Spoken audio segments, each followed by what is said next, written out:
it's 60 degrees today, so I'm going to have to figure something out. You want to go out and chop some wood? You ready to right? go? I got a little lumberjack thing going. And there's Hannah in her red. John's got his red on. Yes, sir. That's you good. guys should wear your lumberjack buffalo plaid on the same day. I thought about it today, and I didn't sing the Monty Python song. That's right. And it is a Feel Good Friday. And we're going to actually, one thing we don't feel good about is the gas prices, but maybe we'll feel good about another report that I saw that, and we have to ask Larry Behrens when he joins us later, the United States is number one in oil production all of a sudden. What's that all about? That's good. Yeah. So why are our gas prices so high? That's what I want to know. Yeah, but, no kid. And, we want America to succeed, so is it Joe Biden's policies? Is that what happened? I think it's because the price has gone up and now people are pumping the oil, because things are up. So we'll have to see how that goes. And we have a big announcement. Not us. Potentially. Well, no, we don't. I mean, we're going to host a person who might make a big announcement. We're not sure. But Bob Onder will join us at 8:10. Maybe he has a big announcement. Maybe he doesn't. I don't know. We'll see. Now, are you feeling good on a Feel Good Friday, Randy? What would you ladies like to talk about that's making you feel good today?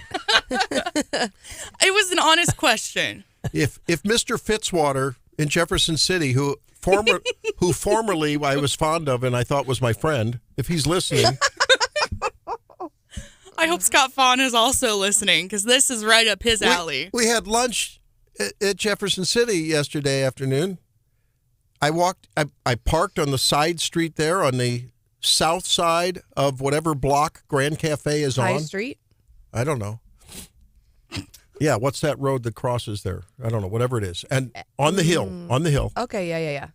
11:47, my watch said. And I said, oh, honey, we got some quarters. Man, I pumped that thing with 4 quarters. That's 2 hours, right? 2 hours. And we had a long, extended lunch. It was a great lunch. Really enjoyed it. A lot of great lunch, great food.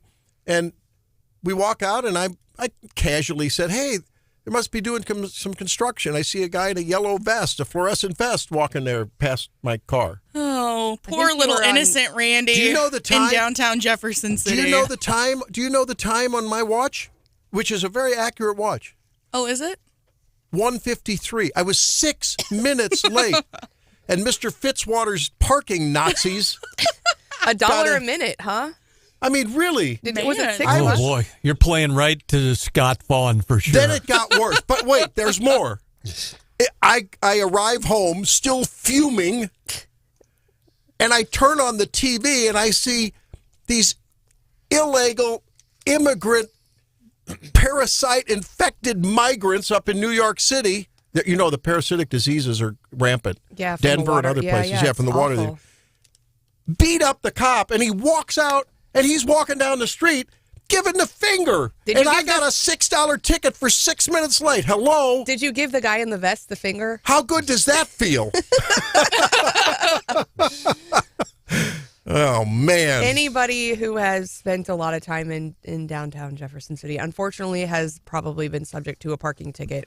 But that's the way it goes. It's healthy for our businesses, and I will continue to stick up for the parking program in downtown And the Jefferson other City. thing, so while I'm at it, I'll get it off my chest. This is so fun. How come here in Columbia, you go to your phone, you do the pay? Yeah, quarters. I was lifting up the doormats, my weather shield.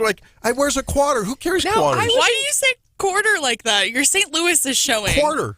I was in downtown. I disagree. I was in downtown Columbia earlier this week, and I'm like, oh, another app, and I had to re-download it, and then I'm like, what? It was cold, and I was standing out there trying to figure it out, and then it puts this big countdown over the top of your phone, and any app you're trying to open, and it's like, remember you only. And I had left, and I'm like, how do I turn this off? Wait a minute. So there are electronic parking meters? No, this isn't. I was in Columbia, and I don't like. Yeah. I would Jefferson rather City do has that option as well. Where? I didn't see it. They do. It just started in the last year. On everyone? They do, meter? but you can still I think a lot of people in Jeff City, myself included, still put the coins in. Yeah, but if I'd have had the electronic thing, if I'd have realized it was running over, I could have, just tapped and added a little more time. But they do You're not have. supposed to do that, I don't think. No, You can do it on the electronic thing here. You can add more. In Columbia, Yes, I don't in know. Columbia. I don't think you can do that in Jeff City. It's a mess. Mr. Fitzwater.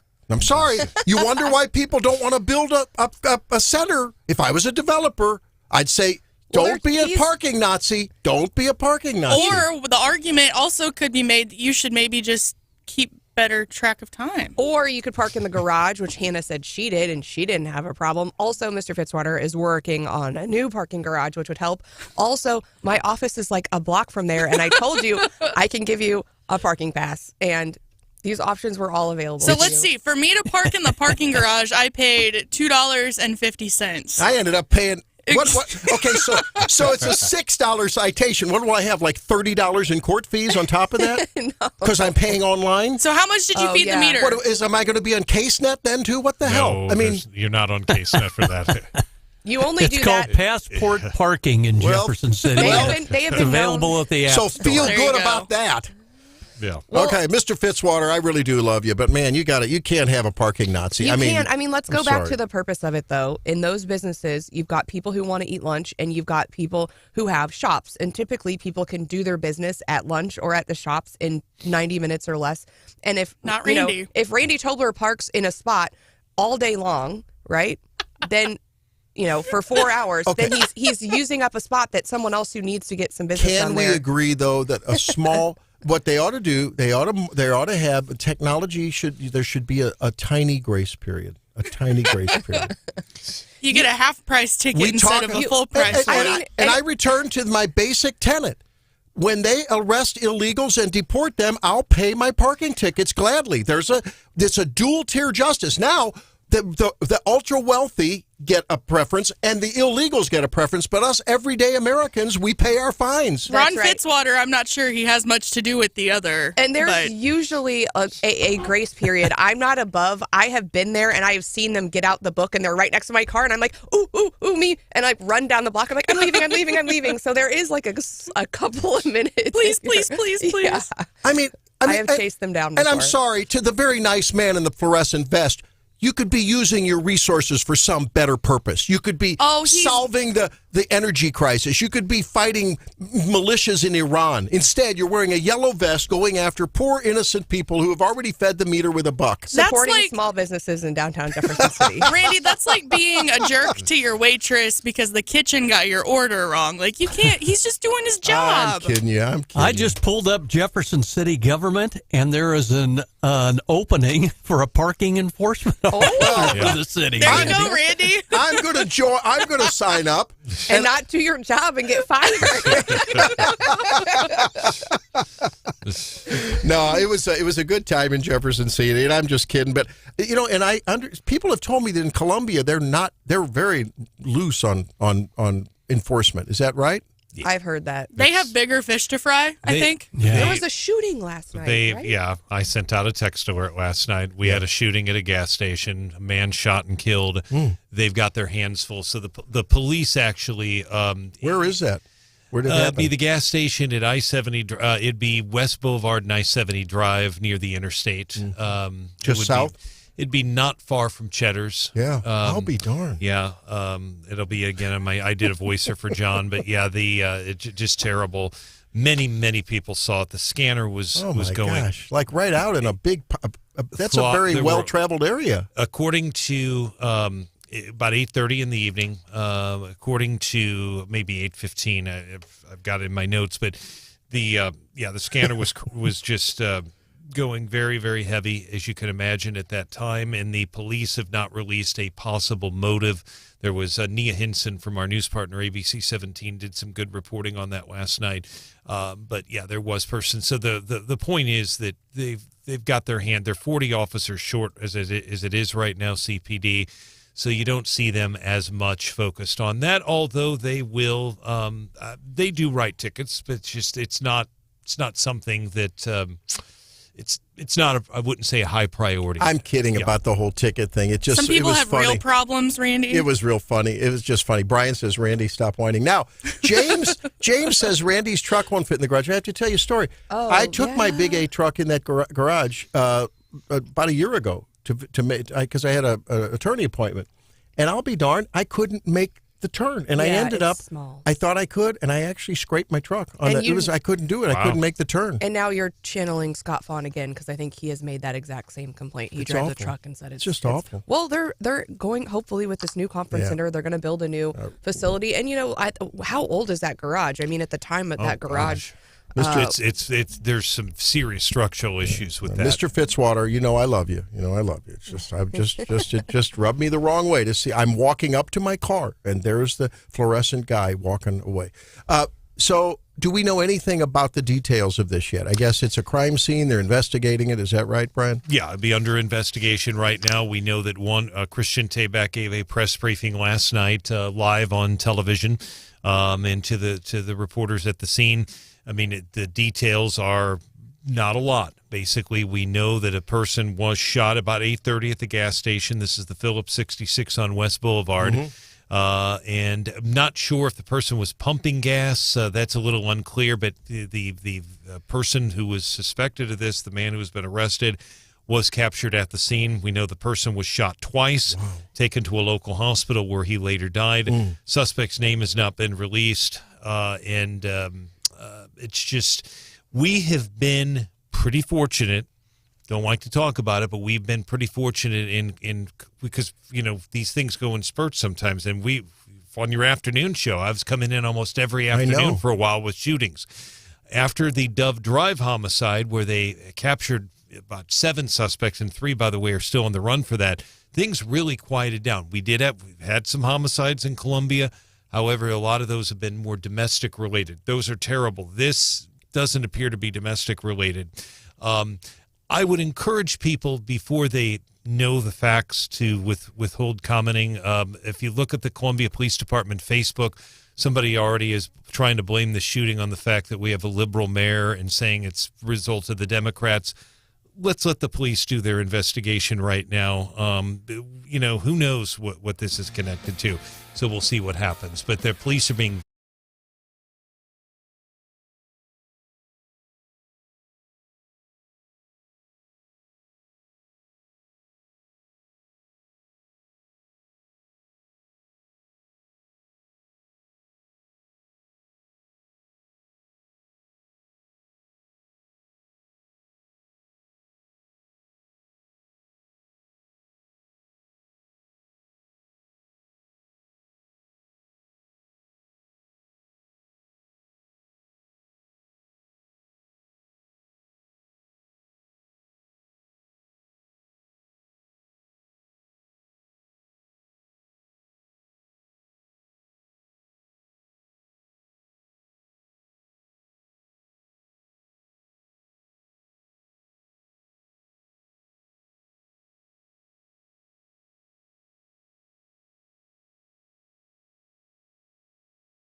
hat Oh on. my goodness. That's different.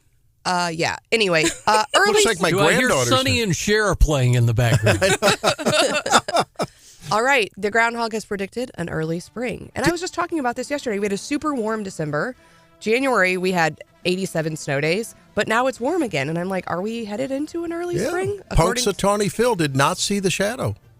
I don't know. This feels like tarot cards again. They've commercialized this quite a bit. I mean, they've got what looks like a paper mache or a plastic stump, and suddenly he decides to come out, and I don't know. But Well, I always get nervous when we start saying, oh, it might be an early spring because, You jinxed it. yeah, our Children's Miracle Network Radiothon is usually the end of February. right. And I've had to stay at the hotel for that radiothon a couple 2 years times ago. because Yeah. the weather was crappy. So 2 years ago, there was a Fingers terrible crossed. storm. Yeah. What's the deal? His conversion rate is only 39%, Oh, whether really? he sees a shadow or not. Yeah, he's only right 39% of the time. So I think he needs to go on the barbecue grill. how does that compare to other meteorologists, though? That's a very good point. Yeah. Well, let's talk about what's going on in D.C. There are a lot of cranky pants people there, mainly the Senate. We talked to Aaron Hedlund earlier this week about this tax deal that was going that had passed out of the House. There were some Trump-era tax credits that were renewed, and now he said, "No, don't get too excited because they're still sunsetted, but we're going to kick the can down the road." But now we're hearing from the Senate there are a lot of people, even though the bill was passed with a fairly bipartisan vote, they're pretty unhappy with it. And then at the head of that whole issue is our own Congressman Jason Smith helped to negotiate that deal, and he's kind of been under fire for some of these backroom negotiations. And at the same time, we're hearing the same thing. This Ukraine border deal has been negotiated among a small group of people, and the Senate also is not happy about that. We are hearing that bill will come before the Senate potentially as early as next week for a vote, but we've been kind of hearing that for a while.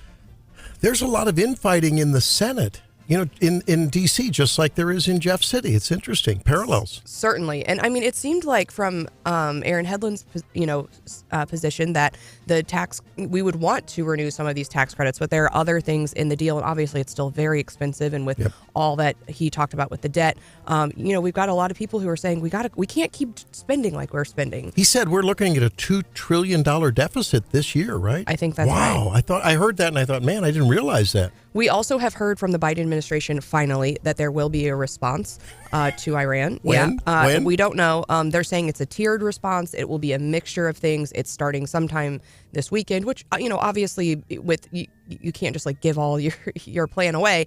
But how long did it take him? I mean, everyone's been like, when are we going to respond? And apparently the militias in the area in Syria and Iraq are abandoning their outposts. So we're going to be bombing a bunch of empty warehouses. What message will that send?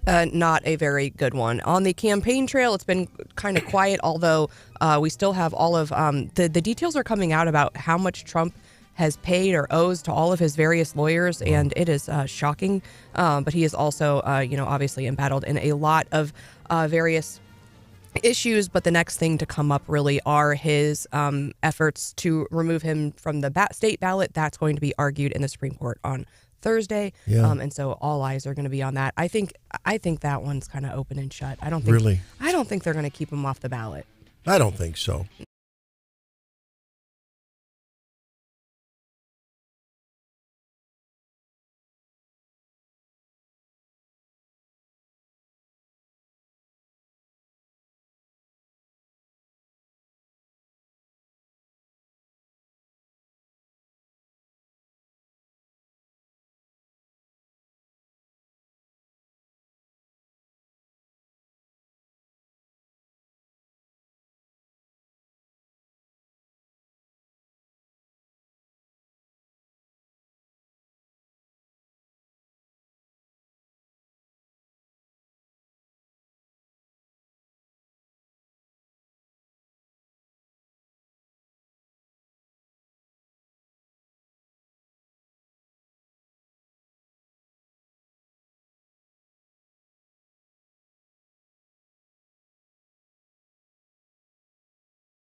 that there's a 2-hour limit, no matter how many quarters you put in the meter. I just Well, explained that. depending on where you are, At it's Jefferson maybe City. like 90 minutes or 8 hours or whatever. You're supposed to move your car. I do remember seeing something about you can't do something for.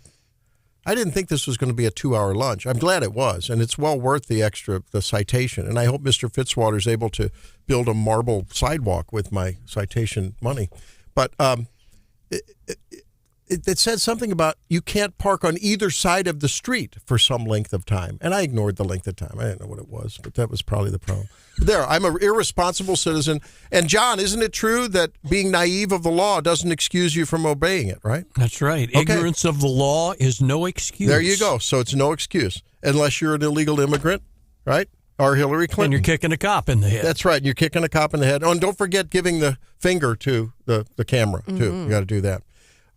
Now, all you guys out there who daily get up in the morning and you look in the mirror and you say, man, I'm just not the guy I used to be. I'm not that college. I'm not that guy in the frat house. I'm not that guy, that construction worker guy I used to be that the girls used to gawk at because I had that my tool belt and I was shirtless. Remember those commercials? Remember that? Do you remember that, John, the commercial with that? I was that guy. There you go. Oh, boy. That's John. There you go. And I was sunburned all summer long. There he goes. Is that what the missus would also say, or? She didn't know me then.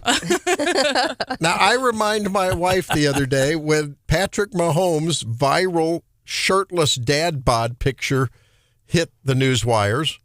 And I thought, so there you go, honey. There you go. I'm just a little bit more daddish than Patrick Mahomes. I mean, honestly, have you seen the shirtless pictures of Mark McCloskey? That dude's ripped. Yeah, that was an eye opener, wasn't it? It was, and he's like old. I was honestly like, so Patrick Mahomes tweeted out, he said, "Yo, why you got to do me like this?" Like, He said, I got kids, man. yeah, got kids, man. and he's like, that's the really unflattering angle, which it is. But honestly, I was kind of shocked. Because, I mean, as people pointed out, he's like one of the greatest athletes of our time, and he's looking kind of soft. And so I just assumed under that jersey, like he was, I don't expect everyone to have a six-pack, but just knowing what their schedule and how, I assume they have daily workouts. Like I would just assume like it's hard to accumulate body fat with that type of regimented schedule. But yeah, I was stunned. Well, the Netflix series Quarterback, one of the quarterbacks, obviously, that it follows is Patrick Mahomes, and they kind of show him at some of his workouts and some of the work that he puts in the gym. And I think this is a prime example of you can't look at someone and tell, what their fitness level is or what their health is. The truth is, though, that you can't work yourself out of too much fat. You have to eat less. I thought you were going to say too much beer. You have to eat less. No, you can't work off. That's right. You can't. It's all nigh impossible unless you're a marathon runner and all you're doing all day long is burning calories and lifting weights. It's you can generally out eat anything that you outwork, especially for us common folk. Yeah. It's true. But I still am shocked. The other thing that was like very abundantly clear, he was like, oh, check out, I have kids. Of course I have a dad bod. And everyone's like, yeah. And I'm like, if, imagine if that was Brittany, like his wife or a woman. Yeah. I mean, I've had kids. I have a mom bod. People would be like, yeah, but you're still, you still need to take off a couple pounds. Like that is, we can celebrate it when it's a dude, but we expect women to, despite being a mom, to still have a perfect body. In that vein, I happened to catch Jimmy Fallon. I think it was night before last with Jesse or someone. Maybe it was Laura. I don't know. And he actually went. They were talking about going out to dinner or something. And he said, yeah, if she makes weight the prior Saturday, we go out to dinner. Oh my God. I couldn't believe it. That is awful. I thought, wow. Yikes. Yeah, that's But that's I think bad. the segment was really based on the kind of things you can't do anymore. Like they had the guy, what was his name, John? It was Zucker was his last name. Jeff Zucker, the guy that produced Airplane, the movie Airplane. Okay. Yeah, okay. And they showed Barbara Billingsley, talking jive with the two black guys sitting in the chair. And it was just so ribald and just so out there and so funny. It was hilarious. And he said, no, if we had to do it today, we just have to take out all the jokes, And so that's why they were talking about just sort of. Well, Patrick Mahomes also should have been like, did you see Jason Kelsey shirtless last week? Like I'm doing, and which I was also like, that guy should look more fit, right? He's an O-line guy, though. He's an O-line guy. In my mind, Travis Kelce is like more svelte than that. Although, Hannah, you said he's like famous for no shirtless pics. Yeah, I guess there's a video that resurfaced recently with his newfound fame with Taylor Swift. He did a spa video several years ago, but that's like notoriously the only time he's been shirtless in public or, on the internet, whichever. So he's not trying to show off what he's got, basically. Yeah, he's super hairy. And I think they don't call him the Big Yeti for nothing. I mean, just about it. I thought about that with Jason Kelce. I'm like, he should have cleaned this up a bit before he decided to like. Well, what's wrong? No, wait a do minute. some Let's have a discussion manscaping. with this. Let's have a discussion about this. Is this going to be like the discussion we had to have earlier this week where we explained some womanscaping to Randy? Well, I know they made a joke of Austin Powers and everything, but I mean, behave. What's wrong with just a natural? I think it was man fine look. on the front, Yeah? but from the angle, you could see like weird patches on his back, and I thought it was like I'm like, if I was a salon or a spa, I would be like, hey, if before you go on national TV, dudes, I can help you out here, and we can just clean There it up a there was a craze, wasn't there, for guys to basically be waxed and have no hair on their chest? Is that still a big? I don't see your average NFL lineman, especially O lineman, going that direction. But Patrick Mahomes doesn't have like any body hair. Wasn't Leonardo DiCaprio like in a lot of those? They didn't have anything at that age. I just remember. Yeah, but he was the king of the world too. So, that's true. See, I think it's it looks not off-putting, but like strange when a guy doesn't have a lot of body hair. Like my brain doesn't compute that they're a dude. You know what I mean? Yeah. And am I hearing, Stephanie, that you're okay with the chest hair, but when you've got more hair on your shoulders than Chewbacca, probably not a good idea? Coming up your neck, no. Let's take care of that. I know the last time I was to the hair gal, there was stuff she had to get out the broom and the thing. She had to cut. Why is it I can grow hair everywhere except on the top of my head? What's going on here? I mean, you're a doctor. Maybe you should look into how to transplant some of that to the scalp. Oh, I do know. Yeah, but right, Doc? Yeah, you pay by the follicle, though. I mean, it's expensive. That's really expensive. And then you end up looking like Joe Biden later on. I mean, who wants to do that? Well, and I mean, think about. I mean, it's funny talking about hair growth, but think about it's a massive industry. I mean, women, we pay millions of dollars to get hair tattooed. Tattooed? Yeah, my eyebrows are done, and most of my friends have it done as well. Yeah, really? Yeah. Huh. Mm-hmm. I don't know. John, you don't need any eyebrow tattoos, do you? I think I'll pass for the moment, but heck, you never know. I don't know. I just, I think the whole thing about Jason Kelce is just so refreshing. I mean, that was such an authentic moment, I thought. It was pure delight. It was lovely. Yeah, that was joy. I hope pure joy. I hope he makes us another. I mean, he's going to be at the Super Bowl, I assume, but also like the fact that it also, like Hannah's mentioned, took the spotlight off of Taylor. And it's so wholesome. Yeah, where are the Kelce's from? I should know this, but I don't. Ohio, yeah. Are they from Ohio? Okay. And they're from New Heights, Ohio, I think. Right? Isn't that where the podcast is? I don't know. That means nothing to me. What is New Heights? What is it? Are you just being a trivia queen? It's a burb of Cincinnati. Oh, I got it. Cincinnati's a nice town. It's a nice little town. They're from Cleveland Heights, Ohio. Cleveland there Heights. you go. Oh, that's the Tony part of Cleveland. Yes. Where Gary Nolan's from. Yeah. Yeah, Gary, I think Gary still travels back there once in a while. He still has family there, doesn't he? Yep. Yeah, I think so. Well, I do want to talk a little bit about the movies coming up, and there's an opportunity for those of you who are of the who are of the Christian persuasion. There's something neat that started last night. For those of you who follow The Chosen, I don't know if you follow The Chosen at all, but it's a really neat series. It's sort of a very relatable, I think, wouldn't you call it a historical drama? That's what I'd call it, interpretation of biblical and Jesus' life. And so they've had 3 seasons, and now they're, just last night, they're doing, starting, I think, for the first couple of weeks of February, then the next couple of weeks will be the next few episodes. They're doing 3 episodes, and you can go watch them in theaters. I know locally in Jefferson City, Fulton, Columbia, I saw that. And I just think this Jonathan Rumi, who plays Jesus, man, if there was a Jesus like that walking around these days, the world would be just would just be beating Bibles all over the place for Jesus because he's just such a relatable character. So in case you hadn't seen those, and I know a lot of folks that listen are of the faith, you might want to take a listen there or take a look and see. It's what is it? I looked it up. What is a normal? I haven't been to a movie theater in years. Oh, don't get me started. It was $11 for a ticket. Is that high, low? Is that reasonable? I have 5 people. And I basically plan on $100 for a night at the movies. Really? Yeah. Well, but that includes the bucket of corn and the stuff? Usually we get one meal between the 5 of us and share. So like one soda, one popcorn, 5 tickets, and I'm usually down. Yeah, I would say close to $100. Yeah. Oh.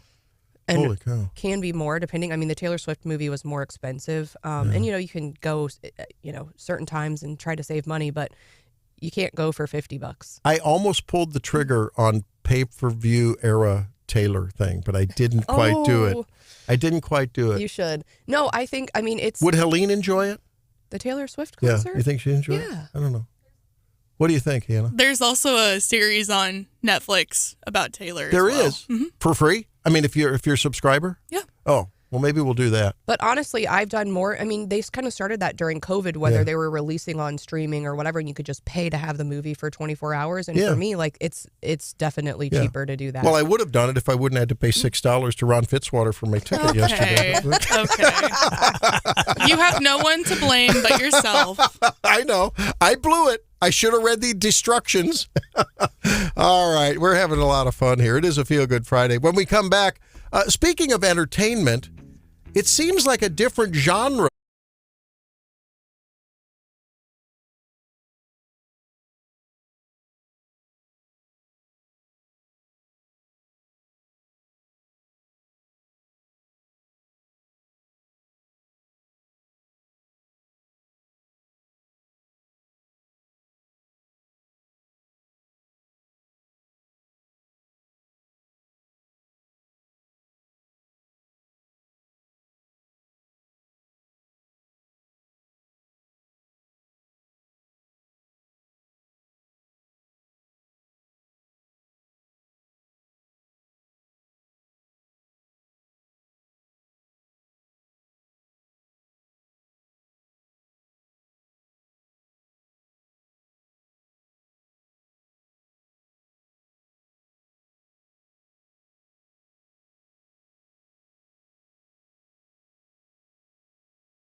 Hugh Jackman and who didn't win?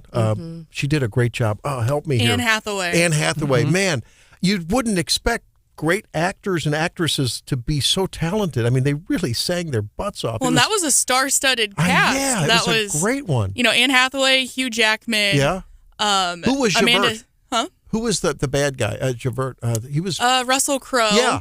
And Amanda Seyfried, however you say her last name, she was in it. It was a big cast. I really wanted them to win the Academy Award, but alas, it didn't People happen. were just over the top surprised that the Wolverine could sing like that. That's right. Well, a lot of those actors and actresses actually got their start on Broadway, and a lot of folks didn't necessarily know that. I did not know that. Yeah.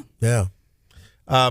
Well, apparently moviegoers are surprised to find films or musicals. So I guess not everyone's on that page. Yeah, so what's happening is they released the trailer, and the trailer doesn't make clear. And I don't even, I had to read an article about Wonka before I realized that Wonka, I'm like, oh, I really want to go see that, and I'm going to take the kids. And then I was like, ooh, it's a musical. Like, I don't know that the kids are going to be super, it's still on my list to see. But yeah, people are showing up in the theater ready for just a regular movie. That and Mean Girls.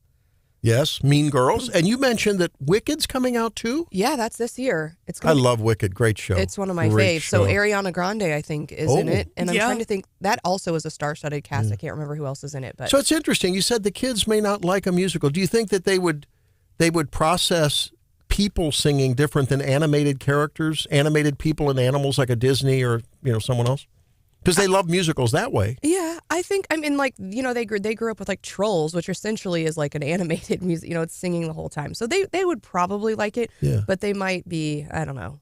Yeah, you don't think they process it. They may not. I understand what you mean. The animation with the big eyes and everything, it has a different impact on the kids visually. Well, and I'm hoping to make it to the theaters to see Mean Girls because this version of the movie is, like we said, a musical. I've been listening to the Broadway soundtrack of Mean Girls, the musical, for a couple years.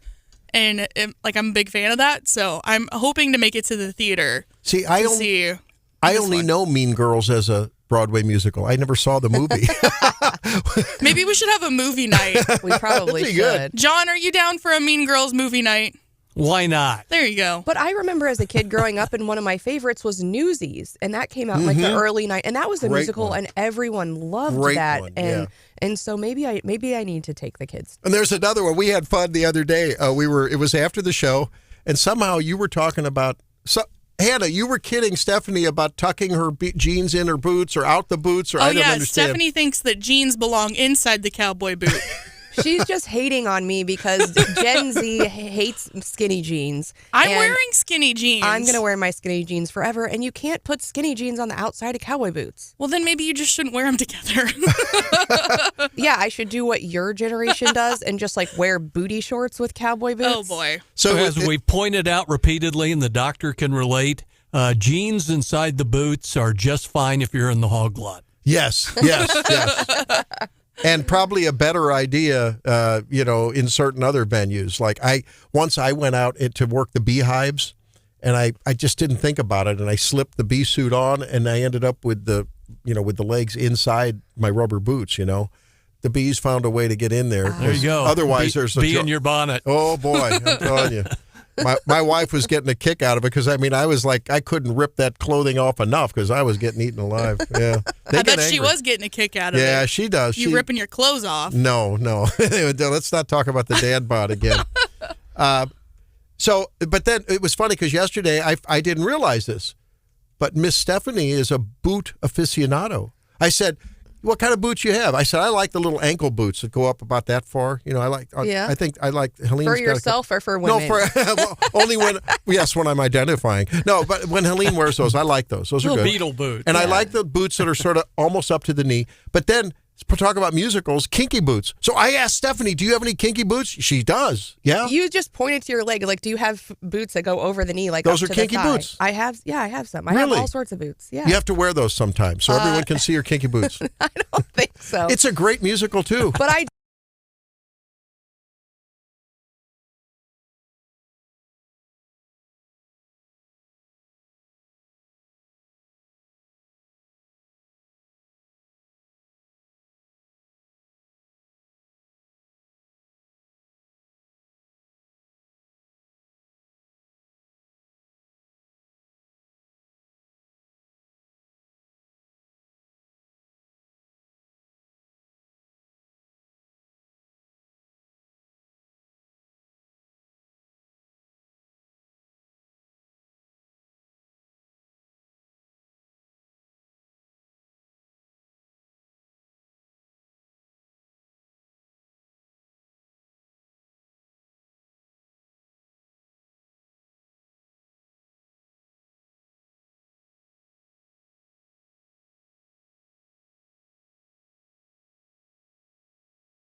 No, the plane has not taken off for Switzerland. That doesn't happen till September. That was Ruby Lee, I don't know, L-E-I-G-H, Yep, Lee, Ruby Lee, who is a 16-year-old phenom and one of Senator Travis Fitzwater's constituents.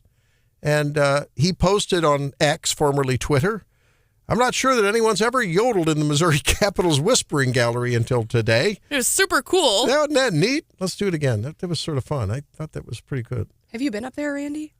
No. We got to take you up there. No. I haven't. Pretty cool. I'm not going there. I have to pay for parking.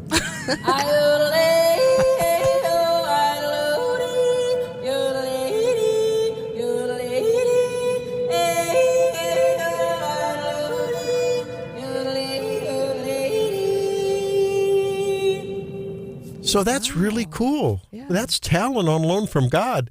So Here's another clip singing Blue.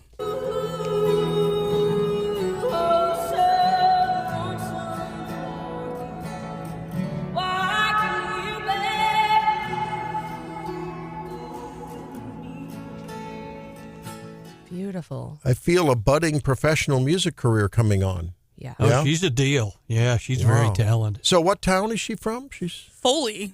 Is that how you pronounce it? I think That so. sounds right. Yeah. huh? Right. It's like Ashland. I think it's smaller than Ashland. It's like a couple hundred people, right? Foley. The population is Foley. 93. yeah, Foley. Foley. That's the name in of Lincoln County. That's a catheter. We use Foley catheters in the bladder. TMI, Randy. Wonder how they named that. I don't know. Maybe the catheter was named for the town. Probably so. I don't know. Well, there's Somebody was PO'd. so she's talented. I mean, you can tell her intonation is great. There's something about the purity of her voice. And again, she's only 16. That was unbelievable. So the Whispering Gallery is up there, at the top of the, Where is that? It's the highest place you can get on the inside of the dome. But yeah, it's straight up. Senator Travis Fitzwater posted several videos and things on his Twitter account, and they even took her outside onto the dome, him and his daughters. So there were some cute photos from that. That's neat. It's the highest place you can get in the Capitol, unless after marijuana legalization on Inauguration Night. There might be other higher places. But You can see lots of fluorescent vests from up that high. Oh, so that was fun. Hey, I do want to invite you to come hang out with us on February 28th, right? No, 27th? When is the date? Yes, the 27th. 27th. You're the one going on this trip. Well, Come on, man. I'm here Yeah, all don't the show time. up day late to the airport. I'm here the 27th. I'm Is it here Tuesday every night? day on call for you, Miss Hannah. I'm always here. And I appreciate it. Hannah tells me to show up. I show up. So it's the 27th at 5:30 on Lemone Industrial Boulevard, otherwise known as Lemone, Lemone, at Zimmer Communications World Headquarters. And you're going to be yodeling like Ruby Lee I will not. on or the else- way to Switzerland in September, right? No, I will not. He No. will have the Alpenhorn with him, though. Yeah, I may purchase some Tobler-owned chocolates and bring those along with me. I don't know if I could talk my wife into doing some fondue. That'd be fun too. I don't know. I love the Swiss cheese fondue with a little Chardonnay in there or something. Oh, it's so good. Do you like it with crackers or apples, or fruit or crackers? Fruit. Fruit, I do too. Yeah, it sort of takes away the guilt. But I mean, if you want to be a part of a picture perfect and postcard scene, and I've been there, and I can tell you, but we only spent a day or so there. But there was a great story. We went to the farmers market in St. Gallen, Switzerland, which is my great great grandfather's home place, and it overlooks a beautiful lake. And we went to a farmer's market on a Saturday morning, and I'll never forget it. If you can imagine like a mini food truck, sort of like the kind of a truck that a construction contractor might drag behind their car, but behind their truck, a white thing. When up came the lever for the window, and this guy we couldn't communicate all, except thank God my son speaks German, and there was close enough that we could make. He had homemade moonshine. I mean, There you go. He pulled this stuff, and we got this relationship because he learned we had a Swiss background, and And then, so first it was this white lightning. I don't know what it was, but it was tasty. And then, well, I mean, this was legit because it was part of. Hauswirth doesn't know what he just walked into. And then he pulled out, and this was all like from his homemade place. And then there was cheese. Oh, the most delicious, beautiful, succulent, unbelievable, mouth-watering cheese. And he kept sampling and sampling and sampling. Then we met this guy there that had an olive grove. Oh. In Italy, I which love south, olives. you know. And he was talking to, so I bought a bottle of olive oil from him, and we brought it home. Yeah. The other thing they do really well is schnapps. And when I was in Germany, that was a big thing, and they've got all sorts, you know, and it's totally different than what you can get here, and it was just wonderful. So we'll be spending 10 days, and if you want, you can extend and go even into Vienna, but it'll be Switzerland, Austria, Bavaria. We're going to go to the Mirabel Gardens, where the Sound of Mucus was produced, and then we're going to go to Mozart's birthplace. I know Brian Hauswirth spends his evening listening to Mozart, don't you, Brian? Yeah. A lot of times I'm listening to Coast AM with George Norrie. Thank you. It's a company man. Particularly I understand what you're saying. But it's going to be a lot of fun. It should so be great. February 27th at 5:30. And Scotty Cox from Clear 99 and I will be hosting that tour. So it'll be a lot of fun. That's awesome. And I promise you will never, ever, ever see more beautiful scenery than the Swiss and the Austrian and the Bavarian countryside. Never, ever. And there is a really nice write-up on that on our website, 939theeagle.com and kws.com. Yeah. And there are brochures that you just have there. Those are available at the front desk. I know Stephanie and the other team members have that brochure if people want to come by and see that, but it looks fantastic. Would love to hang out with you on that trip. It'd be a lot of fun. And I promise we'll only talk a little bit of politics. Maybe. Don't make promises you can't keep. On the way over. All right. It depends on how many shots of that moonshine Randy's had. I don't know what it was, but it was good. And I remember we went back to the hotel room, and we were watching a TV show, one of the national TV, and it was the darndest thing. They had a couple of guys that had glasses on that gave them like only a microscopic view, and they were playing hockey. Two comedians were playing hockey, and so they couldn't really see what they were doing, and it was hilarious. It was like Benny Hill kind of humor for any of you who know Benny Hill. I'll bet, Hauswirth, you know Benny Hill, don't you? 1970s. There you go. Channel 11 in St. Louis. There you go. right before the Three Stooges. We had to look up Wrestling at the Chase, too. We had to look up last night on YouTube the I Love Lucy show because my daughter explained that she was in the library and she goes, well, today I learned about Lucille Ball. She had this husband named Desi, and she had Lucy, I'm home. Yeah, and we said, you learned about Lucille Ball. What can you tell us? And she just started reciting about the TV show and the humor. And I said, well, let's pull that up and watch a little bit of it. And I remember watching bits of it as a kid. It was fun. The Honeymooners. Yeah, remember that show? Reginald Van Gleason III. Yeah, remember the famous Lucy thing where she's working on the candy line and she's eating all the, and then absolutely Vegemite, and then there was the one with the Vegemite vitamin. Okay. Any update on the murder over on the Phillips 66 station? I do have I've got an updated story on our website, 939theeagle.com, kws.com. I actually linked to CPD's Facebook page.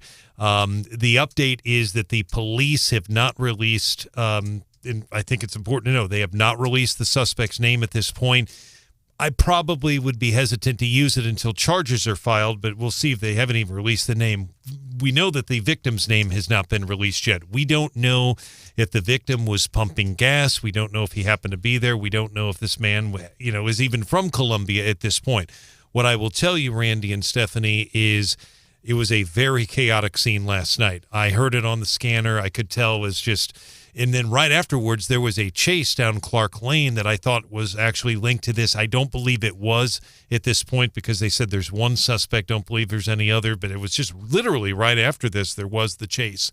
There are people who are on the Columbia Police Department Facebook page, and I would really encourage people, just be careful what you say on there because they're saying a couple things that probably should not be said.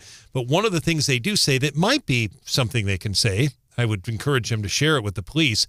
Somebody said they saw or heard cars speeding away after that. And it was plural. Now, it could be people were scared. Yeah. But this was a chaotic scene, and the Columbia Police Department got there, very, very quickly. I could tell that. Boone County Sheriffs, there were a number of agencies. And Rick Rowden was our guest a couple of weeks ago. He joined us here on the show from First Responder Support. And I thought of him last night because I'll spare the details. I was listening to the scanner. The paramedics got there. They did everything they could. This man was, transported to a local hospital, later died. But he had 2 gunshot wounds. Those paramedics got there very, very quickly. They had to secure the scene and everything, and just they did the best they could. It's just an awful situation, but we have one person arrested. As soon as charges are filed and we can have more information, we'll certainly have it. And no word on a motive. No word on a motive, but just I would encourage people, be careful about what you post. Let the police handle the investigation. When they can give us more, we'll get more. And as always, I think it's worth letting other reporters know the police are not going to be able to say a whole lot. They won't even today. The key to this, like everything else, is going to be, once this guy's charged, the probable cause statement.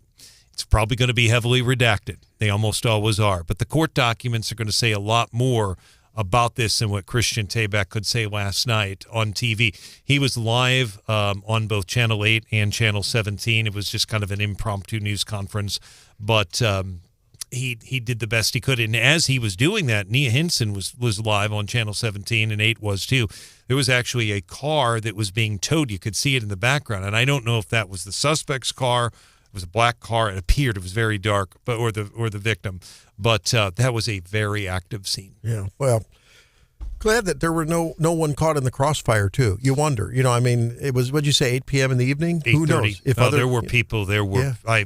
Based on what I heard on the scanner, man. There were definitely people at the gas station. It's almost to the point where, we're going to need some counseling for people that are in and around these kind of crime scenes, that are innocent, just hanging out, and innocent bystanders. And you and I both know, Randy, from your afternoon show, I can think of 2 very quick cases where, and both were during the day. One was at the Hy-Vee gas station right in front of Academy Sports, and they basically 2 guys got into a gunfight. Yep. In the one ran out onto the Columbia Country Club golf course, wearing a ski mask, as I recall. They found him with a helicopter. He actually got over, I believe, across the interstate. But that was right in the middle of the day, and there were bullets flying all over there. Thankfully, no one. And then you remember, we put the video up. There's a gas station on Paris Road in Columbia, and a guy shot another guy, and it was something out of a movie, and there were all these elderly people pumping gas. He didn't go after them. He went after one guy. So this is not the first time these things have happened. It's crazy. Well, we hope that they solve this mystery and maybe get one or more, if there are one or more accomplices and perps out of the way.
Well, if I could get my microphone turned on, pulling a Randy Tobler there. Hey, whoa, wait a minute. Hey. Well, this is a story that highlights one of my worst fears, and it involves losing my wedding ring. Oh. Stephanie, have you ever misplaced yours?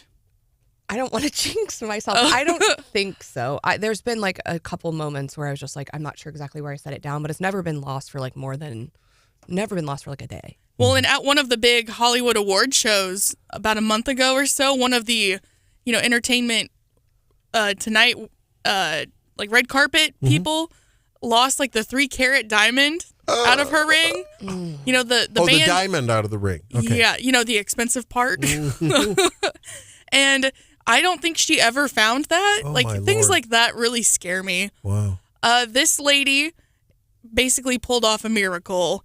South Carolina employees at a recycling center, they found a woman's wedding ring that had accidentally been tossed away with the recycling. Oh my God. And she had called the recycling center saying, hey, I know the chances of you guys ever finding my ring are slim to none. Yeah. But if you happen to come across my wedding ring while you're sorting through the recycling, I would really love to get that back.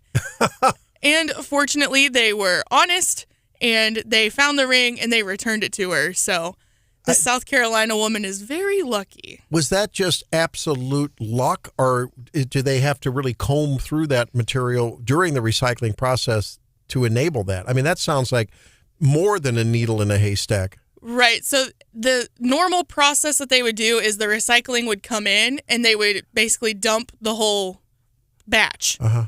But these guys, because they knew that she was looking for her ring, they were very nice and spent extra time to go through the bin, a very large bin, by the way, one piece at a time to find her ring. So not only were they honest when they found it, but they went out of their way to dig through the recycling and find this lady's ring. I thought that was pretty cool for a feel-good Friday. I think that's like, there is a line at which I would dig through trash for stuff. The wedding ring is it. Yeah. I once was at a hotel and I saw two parents and they were digging through like the breakfast hotel trash because I think it was their daughter couldn't find her AirPods. And I was like, nope, sorry. You just lost your AirPods. Yeah, not for AirPods. I know in school there were several times that Retainers. Yes, retainers got thrown out on lunch trays.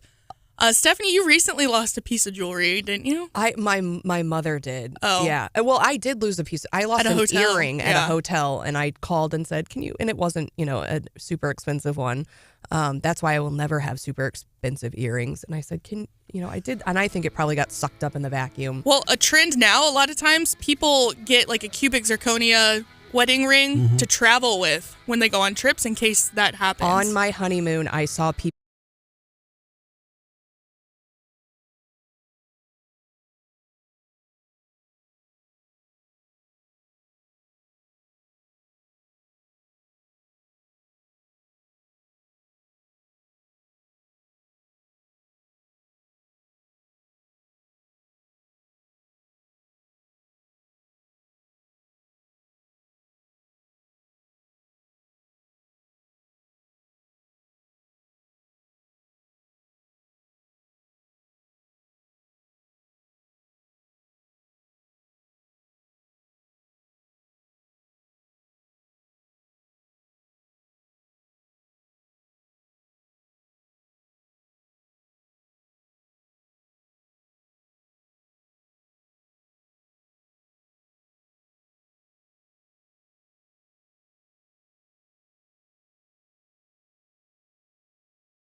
yummy to dogs. I didn't know that. I wonder how Mia and Simba, my dogs, they'll probably love that. A few years ago when there was that big cicada awakening or whatever it was that happens every few years where there's, an abnormal amount of them, people were making cicada ice cream. Oh, I remember that. Yummy. I don't know about that. I don't know about cicada ice cream. Pushing it a little. Ooh, wow, man, that I won't be wanting to eat till Heard of lunch. tiger tracks? Those would be locust tracks. If you're John the Baptist, it's not a bad idea. There you go. All right. Exactly. Well, when it comes to predicting the future of all things power, from Power the Future, we talked to Larry Behrens. How you doing, Larry? I was doing well until I heard cicada ice cream. Now I'm kind of a little queasy. Sorry. I'll try to pull it together.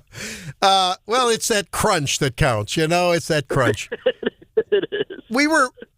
Everyone gets mad about it. The ladies here talk to me about being poopy pants sometimes. But yesterday, I am not the one who brought up the astounding escalation in gas prices that we're seeing regionally around here. Is this just a little, are we just an anomaly? Is this a national thing? Where's it coming from? What's going on? Well, it's and I don't mean to be a Debbie Downer as well, but it's not just us. I mean, I know folks here in Missouri have seen it gone up over the past day, over the past week. And the bummer news, it's going to continue to rise. One, for the reason probably everybody knows, and one that maybe they don't. Obviously, worldwide instability plays a role in this, and we have become more and more dependent on international markets for our oil over the last 3 years. And the second part, too, is, the market, in all truthfulness, is seasonal. And so when you come out of cold times, people start driving a little more. And the summer blend, there's a different blend of gasoline that is made for the summer. It is more expensive. And so sorry for the bummer news on Friday, but it could be going up, another 20, 30 cents in the next 6 weeks or so. Wow. Now, wait, whoa. Hang on there, Larry. The last time I checked, we're still in February. I wouldn't call that summer. Is this just anticipatory building into the market, or are they actually now formulating summer blends? It is anticipatory. This happens every year about that time. I understand it's not summer, but the gasoline that we may be using in the summer is getting processed and done now. And it's similar to we enjoy kind of the fallback, the price drop in fall in anticipation that people won't be driving as much in the winter. And so this is the inverse of that coming up. Oh, daylight savings gas. In reverse is what it is. Okay. But now on another note, and this is both a political issue as well as an economic one. I read on Business Insider, chart o' the day yesterday. Well, no, actually I guess it was late December, but I don't know why. I just saw it yesterday. U.S. crude oil production is jumping to record highs, 13.3 million barrels per day in late December. What's the story? I mean, I thought that Joe cut off the spigot on oil production. I mean, is this going to take a wedge out of the conservative mantra and one of the big issues for this election cycle? I'm sure the president hopes that will be the case, but as we're witnessing at the pump, the reality still comes home to roost when we see that international events still play a role in how it affects, what we're paying at the pump and the price we're paying for everything too. And so, no, there's absolutely still, I'll call it a policy tax that we're all is having to pay right now because Joe Biden has undercut American production. He will try to hang his hat on, look at this record production, Well, when we were last near this, we're November 2019. If we had not canceled Keystone, if we had not taken off record amounts of acres of U.S. land away from production, imagine where we could be right now. I mean, and I know it's not the gas at the pump, but we had a president who just last week cut off liquid natural gas exporting, which means, our allies have less money. And so these long-term infrastructure cutbacks that Joe Biden has done ever since he stepped into office, he may try to celebrate now that an arsonist has only set 2 fires this month instead of 3. But the fact of the matter is we could be doing so much better if the federal government would get out of the way of American energy production. And Joe Biden has been the most intrusive president when it comes to attacking American energy workers. And so he'll say, look at the production now. We should say what could have been. So one thing I hear a lot in mid-Missouri about these gas prices is that mid-Missouri has unreasonably high gas compared to just even the rest of the state. How do we account for the variation across the state? Yeah, and that happens in a lot of states. And the bottom line usually, and I think for mid-Missouri as well, is infrastructure. Now, I know I-70 is running through, and so transportation infrastructure isn't something that mid-Missouri residents usually think about. But I'm down here in Cole County. There's no interstate here, and it is almost always about where you are in relation to a gas refinery. When we talk about making those summer blends and all, that happens at refinery where we take the oil and change it into the gasoline that we need. And so when you're further away, then that obviously makes it more difficult. If pipelines aren't available, that obviously makes it more difficult. I mean, folks may remember it was a couple years ago when the Colonial Pipeline was, hacked essentially, and it meant that people in Virginia just didn't have gas, one single pipeline. And so the infrastructure that has not been invested in absolutely plays a role. And when you have, an administration that says we don't want this pipeline or we don't want this new refinery, which we haven't really built a new large capacity one since 1977, then prices in areas where they don't serve that infrastructure or are not serviced by the infrastructure really well is going to, have an impact. All right. There's Larry Behrens from Power of the Future on Wake Up Mid-Missouri. Larry, talk to us about I don't know what you want to call it, conflicts, bumping of heads with the OPEC members and what that's meant over the decades to the price of oil. We see them, we get along, and then they kind of get at arm's length from each other, especially as the more recent times the Iranians and the Venezuelans are concerned. Yeah, it's such a great question. I would say over the last 3 years that we have made OPEC great again. I have to give just a little bit of a history lesson because it was in 2018 when Saudi Arabian oil fields were attacked by missiles, likely coming from the same people that were shooting missiles at, a commercial cargo now in the Red Sea. And what it did to American gas prices back in 2018 was absolutely nothing. We had developed infrastructure, we had developed processes for making it so that we didn't have to have such an impact of these international incidents impacting our economy. And that was something that, for 40 years, Democrat and Republican presidents said they wanted. They wanted energy independence, not to be reliable on foreign oil, and we had that. And so now we see that again. We see that OPEC nations, when they fight with the rest of the world to manipulate the market, and when they fight with each other to manipulate the market, it is a situation that we all end up paying for. And just to put a finer point on it, Iran is supposed to not be shipping their oil anywhere. They're supposed to be sanctioned, but we have looked the other way. Joe Biden's administration has looked the other way, allowed Iran to make record amounts of money, more money than they've ever made off of their oil. And that means that places like China and Venezuela are able to buy it cheaply because it's, not on the world market. Meanwhile, we all have to pay a higher sticker price because the sanctions are only enforced apparently on the American consumer. Talking with Larry Behrens. Larry, I think I've been hearing more and more talk about nuclear among people that maybe are more influential than even us here in mid-Missouri. We talk about it a lot. Is this a talk about nuclear as the real alternative eventually, if there is a clean, abundant, cheap source of fuel, and in the meantime relying on what we know is old, reliable? And there will always be the need for that when it comes to, probably propelling our vehicles. We saw the disaster with the electric vehicles over the cold snap. Is that the ultimate hybrid we're going to, is to power our homes and our businesses? Yeah, you flip the switch and you get nuclear power, but, you got to still put a little petrol in the tank.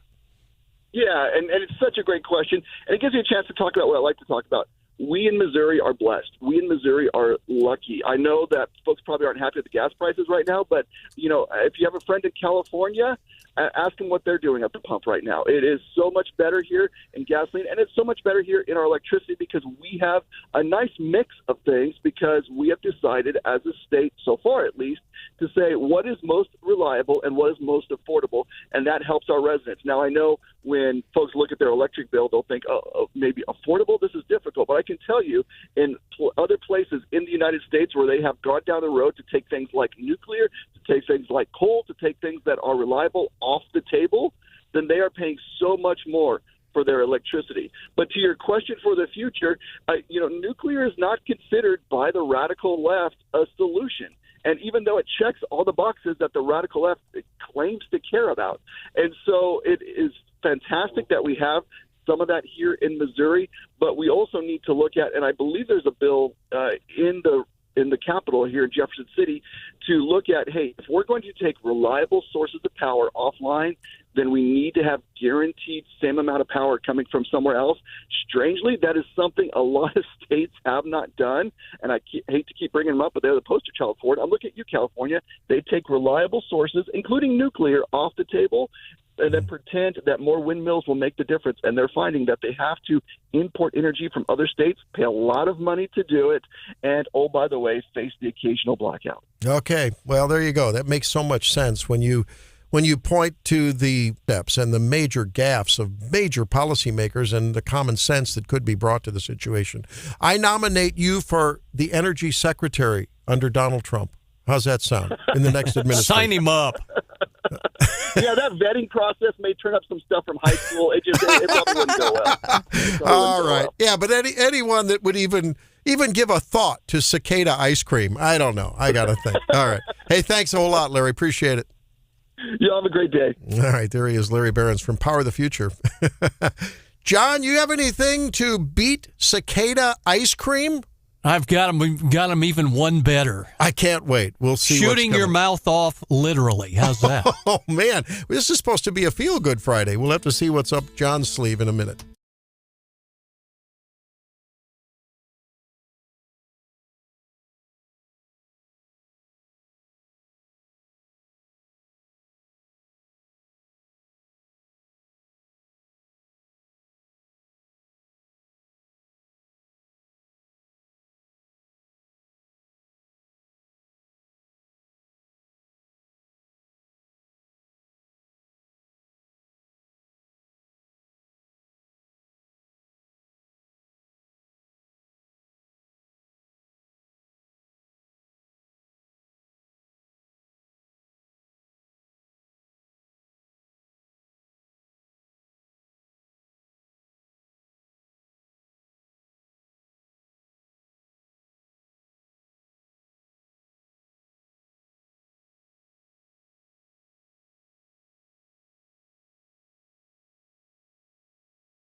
Ocean, grins, and Glocks.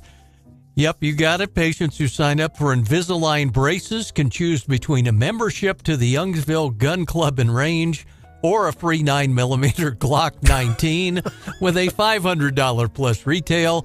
Deal only open to patients 21 and older, and the club says they will conduct a background check. Gladwell says, I'm getting mixed reactions to the come on. He said, my Second Amendment patients think it's cool, but Align Technology, who makes Invisalign, is not happy and says, this promotion does not reflect our brand purpose. Oh. And now you know the rest of that anti-Second Amendment story. I was braced for something else, but sorry. Well, I mean, I with don't the know. price of braces, I got 3 little ones. I got one that's got braces on his face right now. I got at least another one that's going to need it. And So if someone hires you for a retainer, should you give them a Glock? Very good. No. No. But I'm like, for the price that I paid for my own teeth, or my parents paid for my teeth, but for my kids' teeth, I should be getting a freebie. Yeah. Too. Case of Glocks. Huh? There we go. I don't know. It's funny. I have had. I remember when Barnes Hospital, which is supposedly a nonprofit. We hear about nonprofit hospitals. This was a couple decades ago. They had a major renovation, and there was a fountain in the lobby, and a lot of hospitals were doing it at that time. Extravagant stuff, planters outside and marble here. And a lot of people are going, whoa, wait a minute, but the healthcare costs? And so it makes you wonder, if someone can afford to give away Glocks, wouldn't you rather just have a little discount on the pricing? I saw this, and I struggle with it a little bit because I like to, celebrate people and give gifts, and corporate gifts are part of it, right? So give somebody something around the holidays. Right. And I receive quite a few gifts from either like people that I do business with, right? Yeah. But I got a gift from somebody that I interact with that I pay a lot of money to. And I was like, and somebody posed the question, I think online, if you get a really nice gift from someone that you've been paying, like, do you think like maybe I'm overpaying? See, that's where the magnitude of the gift. If it's a little box of truffles or something, that's great, right? That's great. That's perfect. But this was nice, huh? It was decent. Yeah. And I thought, how much money did I pay that person this year to warrant this gift? Yeah.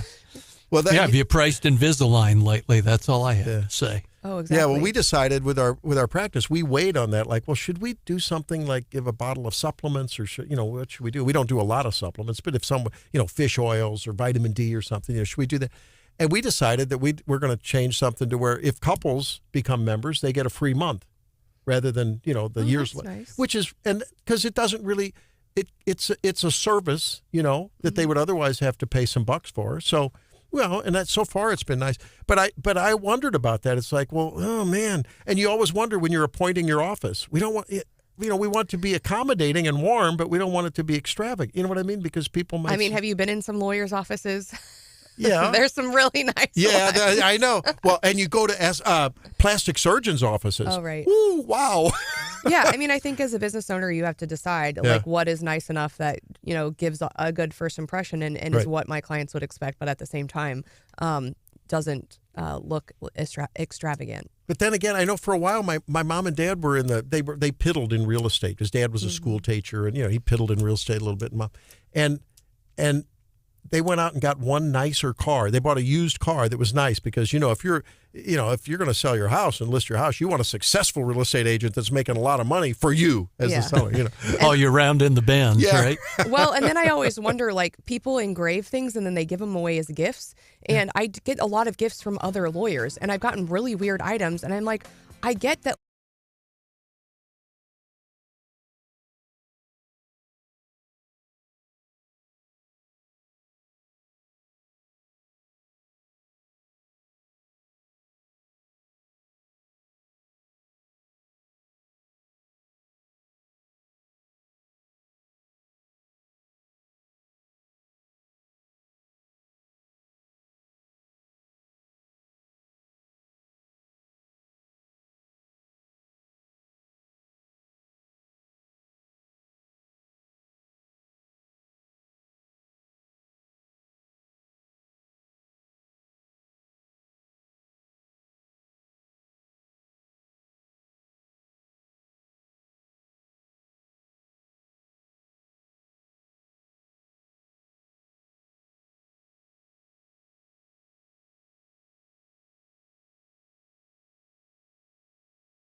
weekend.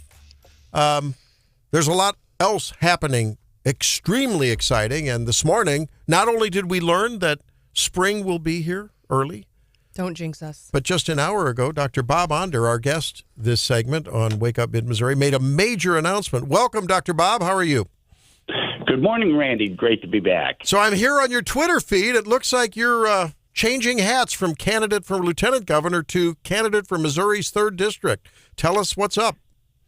Yeah, that's right, Randy. Well, as you know, just a little over a month ago, I was on your show talking about my run for lieutenant governor. But Blaine Luetkemeyer surprised everyone with an announcement earlier this month or last month of his retirement. So why am I now switching to a run for Congress? Well, I'm running for Congress because our country is in a state of crisis, and it is a crisis of Washington, D.C.'s making. In Congress, it's Groundhog Day year after year, sending the same liberal Democrats and weak Republicans to Congress, and they're not listening to the problems of the people of our country. We have illegal aliens overrunning the southern border. Congress is doing nothing. Rising inflation and cost of living, cultural decline, poor educational achievement, rampant wokeness.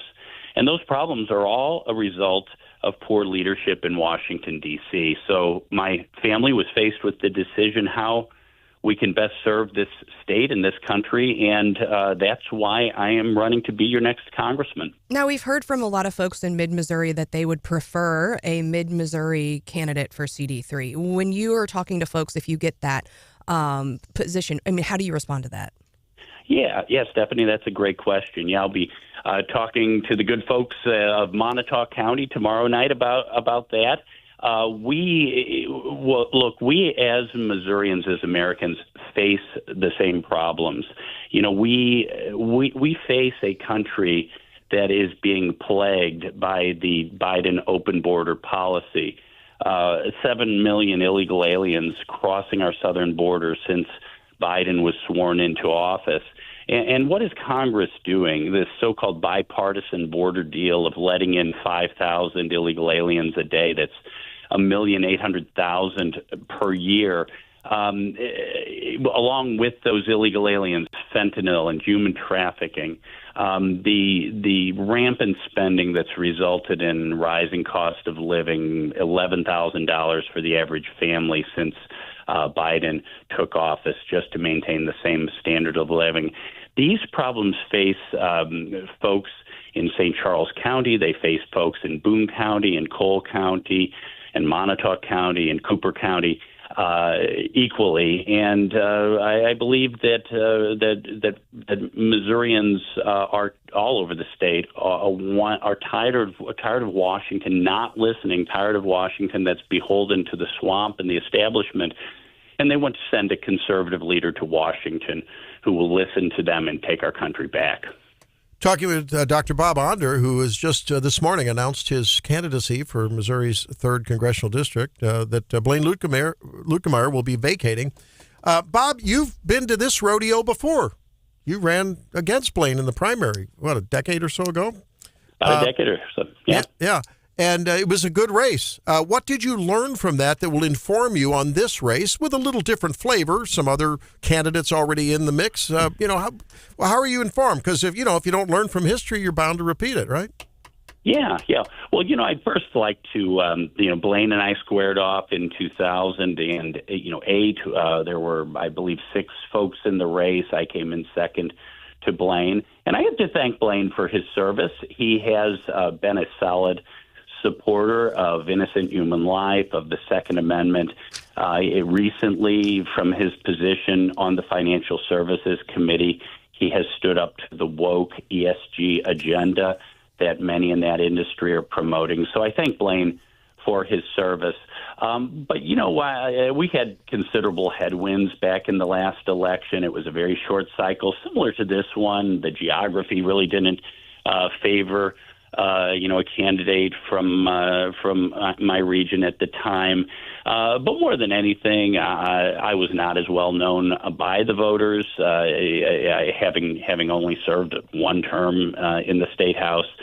Now, a little bit later, the people all over Missouri know me to be a conservative fighter who is willing to stand up to leadership if I have to get things done.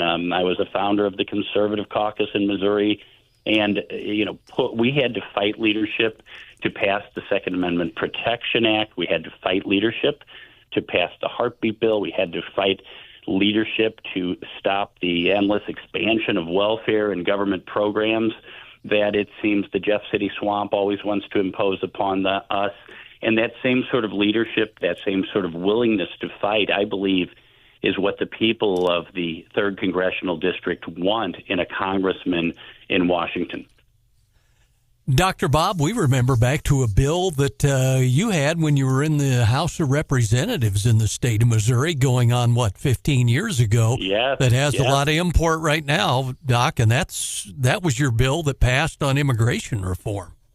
Well, you're right, John. It was back in 2008. The Governor Matt Blunt signed my bill to make Missouri the strongest state in the country fighting illegal immigration. We banned sanctuary cities. We cracked down on contractors who were using illegal aliens, and we ended catch and release. But as important as that law was, John, the real problem today is that Joe Biden and the Democrats are enabling 7 million illegal aliens to cross our border, as many as 200,000 in a month. That's a problem Washington created and only Washington can solve. And that's why I want to go to Washington as your next congressman. Senator, we appreciate you joining us live, and I definitely appreciate you coming on, taking our questions. I want to talk about the district itself, because obviously this is a very Republican district. Whoever wins this primary will be the clear favorite in this race, and this is it's a fairly new district with the map. But just to let people know, because I know there's confusion, most of you in Columbia are going to be in this district that Senator Onder's talking about. Columbia would be essentially south of Broadway, but you folks in Ashland, you folks in Hartsburg, you folks in California, Missouri, Fulton, Jefferson City, Boonville, big chunk of our listening area will be in this district. Obviously not all of you, but the district senator goes down Montgomery County, down I-70, takes in St. Charles County, and that's my question. St. Charles County, a huge Republican voting bloc in elections. How critical is your home county, from your perspective, to winning this race against, let's face it, Mary Elizabeth Coleman's a tough candidate? Yeah. My own home county of St. Charles is a very solid Republican county, a solid conservative county. St. Charles County comprises about a third of the entire district. Jefferson County is only about 9%. So really, St. Charles County and Central Missouri are the most important parts of this third congressional district. Really, again, St. Charles County plus Central Missouri are really almost the whole of the Central Missouri of this congressional district. In my home county, I have name ID of about 70%, and district-wide about 46%. So I am really well known in my area, probably in large part because of doing shows like this over the years, both in St. Charles and while I was in Jeff City on your own radio station here. So I believe that voters throughout the district do know me well, know me to be a conservative fighter, know me to be an effective conservative, and I really feel very good about this race.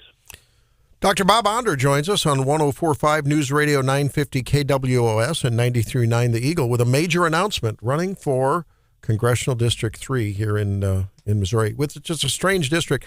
Bob, you're an allergy immunology specialist. Yes. And I don't know if you share my feelings, but I think people have become so resigned after Obamacare failed to be crushed because of the thumbs down John McCain, that famous image we still hold in our heads during the Trump administration.